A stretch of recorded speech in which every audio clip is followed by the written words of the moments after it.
দেখেন আমি আপনাদের দেখাবো স্টার লেভেল আপ কীভাবে করা হয় রিকাস্ট এসএস গ্লোরির মধ্যে।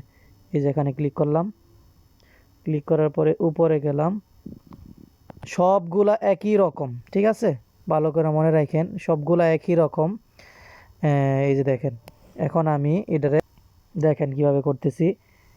এই যে এটার উপরে ক্লিক করলাম, ঠিক আছে, যেটা আমি লাগায় রাখছি, তারপরে এখানে ক্লিক করব, দেখছেন, এখানে ক্লিক করার পরে তারপরে এই যে আইকনে ক্লিক করতেছি, তারপরে এই ওকে করলাম, তারপরে কি আসলো স্টার লেভেল আপ লেখা আসছে, এখানে ক্লিক করলাম। এই যে দেখেন একটা স্টার লেভেল আপ হয়ে গেছে, এই যে এক স্টার, ঠিক আছে।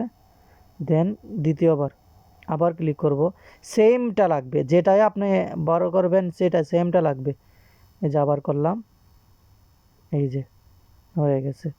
দেখেন আমার 5টা স্টার, মানে 4টা স্টার হয়েছে, 5টা স্টার যাবে। যেটাই স্টার লেভেল আপ করবেন সেমটা লাগবে। জাস্ট আমি ছোট একটা দিয়ে দেখাইলাম আপনাদেরকে।